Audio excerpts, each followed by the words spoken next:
Are you looking for a court marriage? If yes, then please pay very close attention to this video. Hi friends, my name is Gaurav Bhalla. In this video, we will discuss all the scenarios related to the court marriage. कि हमें process को start कैसे करना है, क्या क्या documentation चाहिए, कितनी बार कोर्ट जाना पड़ेगा, कितना पैसा इन्वॉल्व होगा, so on.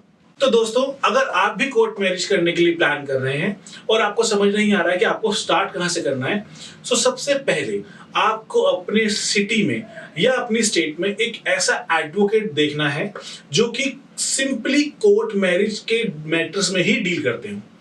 Reason being, if you are not experience तो वो आपको मिसलीड कर देंगे। आज की डेट में मार्केट में बहुत सारे फ्रॉड हो रहे हैं।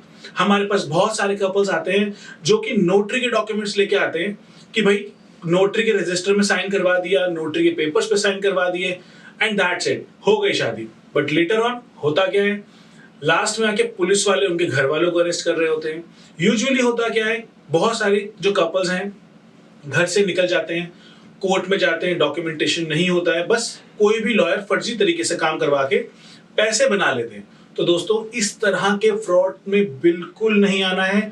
आपको अवेयर होना है कोर्ट मैरिज है क्या, डॉक्यूमेंट्स क्या चाहिए, होगा कहां पे, कोर्ट में जाके होगा या लॉयर के चैम्बर पे होगा, that is very important to know. So दोस्तों, सबसे पहले आपको इस तरह के मैट्रिमोनियल लॉयर के पास ही जाना है सो दैट ही और she can assist you at par. So friends, अब डॉक्यूमेंटेशन की बात करते हैं। तो हमारे को डॉक्यूमेंट्स में चाहिए होगा आप लोगों को आधार कार्ड, जिसपे एज, लड़के की एज 21 साल, लड़की की एज 18 साल होनी चाहिए। तो दोस्तों, हम बात करते हैं कि डॉक्यूमेंटेशन क्या क्या चाहिए होंगे। सबसे पहले हमें चाहिए होगा लड़का और लड़की का आधार कार्ड, जो कि बिल्कुल एप्रोप्रिएट होना चाहिए, किसी भी तरह से फर्जीवाड़ा करके उसमें एज को बढ़ाया हुआ नहीं होना चाहिए। इनफैक्ट आधार कार्ड बर्थ प्रूफ में कंसीडर नहीं होता है। बहुत सारे लोग हमसे पूछते हैं क्यों उसके ऊपर आधार कार्ड के ऊपर डेट ऑफ बर्थ लिखा है, पैन कार्ड के ऊपर डेट ऑफ बर्थ लिखा है। सो फ्रेंड्स, आधार कार्ड आपका date of birth proof consider नहीं किया जाता। Don't be in this dilemma कि आधार कार्ड के ऊपर जो डेट ऑफ बर्थ है उसको आप डेट ऑफ बर्थ प्रूफ में कंसीडर करा सकते हैं। पासपोर्ट दे सकते हैं डेट ऑफ बर्थ के लिए, 10th क्लास का सर्टिफिकेट दे सकते हैं, स्कूल लिविंग सर्टिफिकेट दे सकते हैं, 10th क्लास में आपका जो रोल नंबर आता है उसके ऊपर डेट ऑफ बर्थ होता है, सीएमओ चीफ मेडिकल ऑफिसर जिसको बोलते हैं उसका लेटर हो सकता है, या आप कोई ऐसे ऑथराइज तरीके से जो भी सर्टिफिकेट इशू होते हैं, बर्थ सर्टिफिकेट इशू होते हैं, so on. There is certain list of documents which states that कि आपने अपनी मेजॉरिटी की एज को अटेन कर लिया है, तो वो डॉक्यूमेंट चाहिए होगा। और प्लस हमें एक डॉक्यूमेंट चाहिए होता है जिसमें आपका एड्रेस प्रूफ हो, so that we can process for the court marriage procedure. So friends, सबसे पहले आगे चलते हैं कि दो डिफरेंट धर्म के लोगों को अगर शादी करनी है तो आपका matter simple Hindu marriage act में नहीं आता।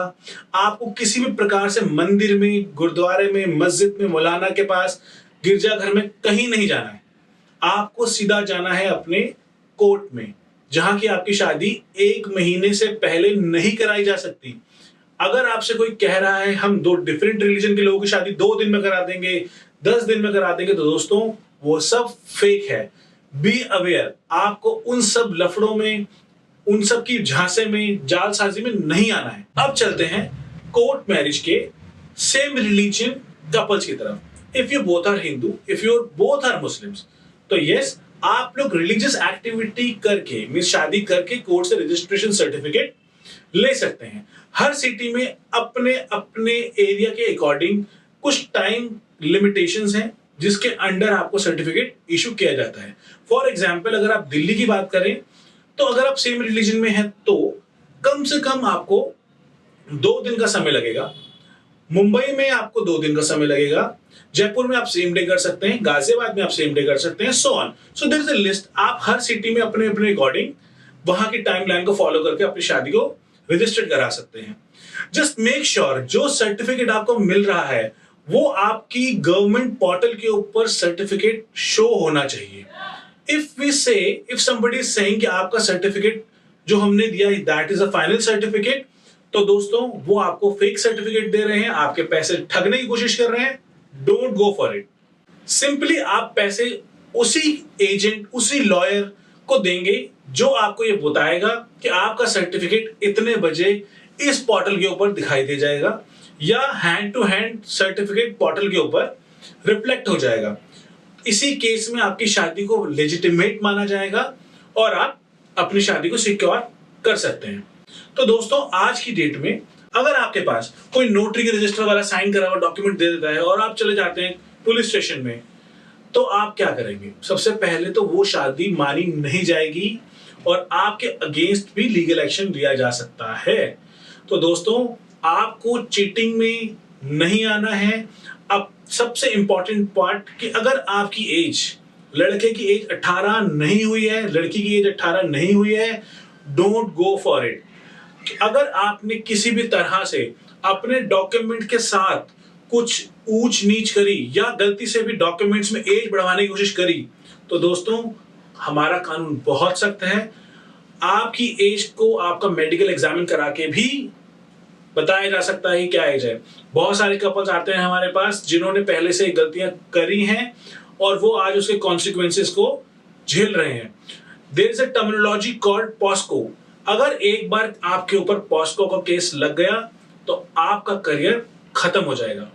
Don't go for this under age things, don't tamper your documents, just go with the legitimate things, go with the legitimate people. Friends, अगर आपको कोर्ट मैरिज के बारे में और डीप में इंफॉर्मेशन चाहिए तो आप स्क्रीन पे दिए हुए नंबर पे हमें कनेक्ट कर सकते हैं। We are not charging even a single penny for the complete information. Thank you so much.